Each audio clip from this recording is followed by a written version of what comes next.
Well, hello class. Welcome to the start of Unit 8. So if you look at the syllabus, you'll see that we've broken up the last 2 weeks really into two very different units. So what I want to just do this evening is really briefly, I want to share a couple things on this upcoming unit. I can't believe that we are almost to the end of our time together, but that is the case. It's true. We're done. And you've really provided some great insights and some just wonderful thoughts. Um, so thanks for that. Yeah, so this is a unique class. It's a unique delivery. It's a unique kind of learning process as you're really wrestling through these ideas, individually in case studies and questions and things of that nature, and kind of digging deep into the content, engaging with classmates, being facilitated and led through conversation as I kind of guide us where we're going. We're looking in the rearview mirror to kind of see where we've been, what's coming up, how do these all connect, why is this important, how does this apply to our field, and so it's kind of a roller coaster of a class. Think about it, but I hope that you have just enjoyed it tremendously. I know that I have enjoyed just a great deal of the learning experience that I've been able to encounter when I am journeying with you or any student really in the class. But as we've done this class together, it's been a great joy to do that. Let me say a couple of things as you kind of move forward from this class, knowing that we still have, of course, 2 weeks left. But I understand that a lot of folks, they get into their careers and they start to think about things and they go, I think that I might want to kind of investigate that whole career piece more. If that's the case, I'd love to talk and kind of help to, guide you through whatever next steps there may be as you work through this. Or what happens quite often is individuals like yourselves go into private practice and you really enjoy it, and then someone comes to you and they say, hey, I need some career coaching, or perhaps it's life coaching, or executive coaching, and that may not be an area where you specialize or you feel comfortable working. So I've been referred, actually, most of my referrals, at least those referrals that have happened, have come from either former students or just colleagues that are in the field, the space of marriage and family therapy. So please kind of keep those things in mind. I'd love to connect with you more and help you kind of wrestle through and think through what this means for you, the ramifications professionally, but also if that's something that you don't want to go into and people come to you for help, maybe there's an opportunity for us to continue to work together from you and your practice and me and mine. Okay, so this week it's just a really brief week. We're not going to be reading a ton of information. So if you look in the syllabus, you'll see that Unit 8 you're reading Chapter 17 in Anderson and Vandehee, and then Chapter 12 in Liptak. Okay, and then you've got your final discussion, your final case study, and then of course your final Liptak 321 response. So one of the things you'll notice, I had a great email and question about these Liptak responses. And I realized, and I don't know how I didn't catch this before because I've been doing this for the last several years in this format with the 2-week units primarily, and the breakdown of the Liptak questions, right, the responses. So if you look in your grade book, you'll see that I gave some points to everybody for Liptak 6 and 7 because, of course, we don't have a 6 and 7 response. But you've engaged in your discussions and questions throughout the rest of them. So I want to make sure that points were properly kind of split up. So those points have been awarded. So we're really looking at the 5 responses that you are doing this term. So thanks for catching that. I apologize for the confusion, but I think we can, it's quickly and easily remedied. Okay. So then, of course, case studies, you've done a great job with your responses there. I'm so grateful for that as you really wrestle through that content. That's been great to read and to see kind of how your minds work. I'm teaching a graduate organizational psychology class right now in the Department of Leadership and Organizational Psychology. And this term, I took a page out of the Marriage and Family Therapy book, and I've been using a number of case studies, and actually I did one it's a live face-to-face class, did one in class last week. And it was awesome because these students had a very short amount of time. They were given a relatively complex situation to work through, and then they really kind of had to think through, how would I handle that situation? So I'm, more and more as I think about the use of case studies, as it's, you're not out there in the field, but you're having to think about what you would perhaps do if you were to be out there in the field. So that's been fun to read your responses on that. So you've got 2 chapters to read. They're brief chapters, and then, of course, as I mentioned, the discussion this week, the case study number 9, and then your lip tech, your final response on chapter 12. Okay, so what I want to do, I want you to hear me on this. I'm just looking for your responses for this last discussion. So let's not actually, I'm not going to have you engage in discussion with classmates. Just think about your response. And the questions that you'll look in there, you'll see that it's kind of an understanding of what is your understanding of holistic career services, trait and factor career matching methods. How do we provide holistic career services? What is occurring that is causing the return of trait and factor matching services? And then questions like, what do you think are areas where additional career-related research should be conducted? Okay, do you feel that anything was missing from the main textbook that really should have been covered in the text, or in a text that is attempting to cover everything, of course, as much as only one textbook can, about career development and counseling? Okay, and then any other thoughts that you have as we finalize this last discussion forum.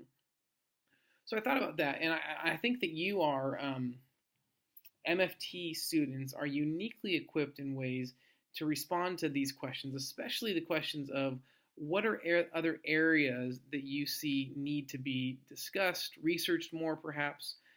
Where do you see those connections? So I'll just kind of say one thing up front. I would say probably every time I've taught this class, okay, and we've used the well-being text, without a doubt, somebody, or usually somebody's, multiple individuals, will say, why was there not a discussion, or why was spiritual well-being not included, right? And so even in that, so, and I know that a number of us that are in our classes, we may not necessarily be people of Christian faith, and I get that. And so we're so glad that we have students from all over, because it gives great perspectives. But obviously here at APU, we're teaching this from a Christian kind of worldview and vantage point, correct? Right. So, but there is an element of, a question of spiritual well-being, because I think that it's fair to say in many respects that there is a significant portion of our human psyche that is, it's a spiritual element. So why have we not looked at that? And I think that for those, who would come at this from a faith perspective, that makes maybe more sense why we wouldn't look at that. But I think it should also make sense that it's not looked at that way, because I don't know that the authors of our text, the Well-Being book, are actually people of faith. So, and they're looking at things collectively, right? So they're looking at the whole of things, and what are 5 elements that I kind of would be able to have cross-sections that would engage and involve all people, regardless of background and so forth. Having said that, I still think there's probably something to be said about looking at spiritual well-being.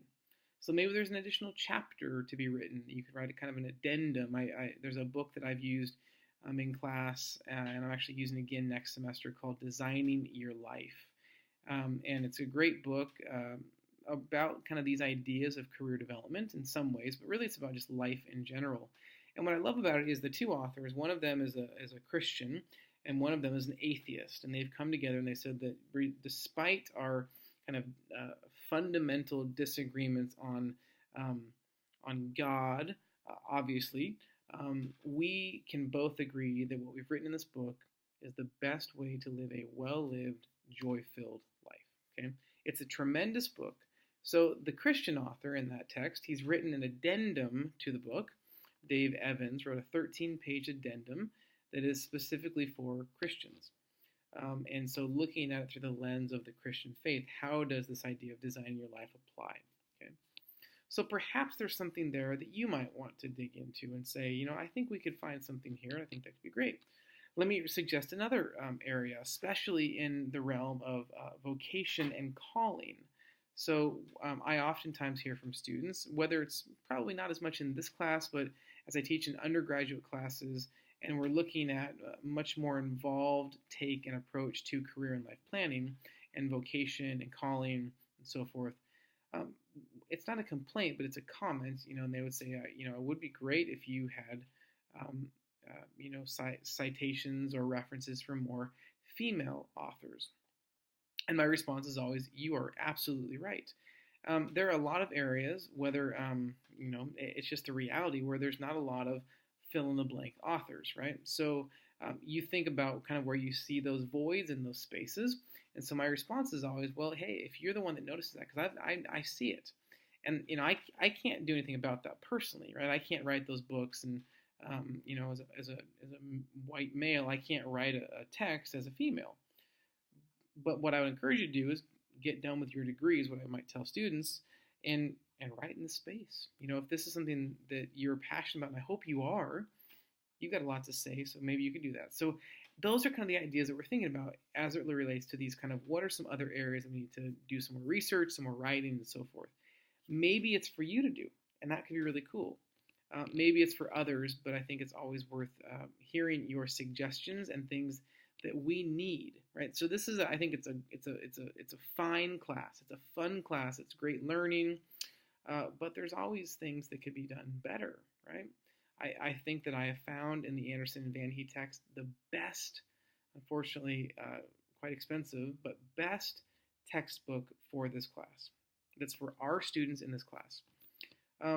And I think I found, or at least listed a lot of some of the better vocation and calling textbooks for you to pull from.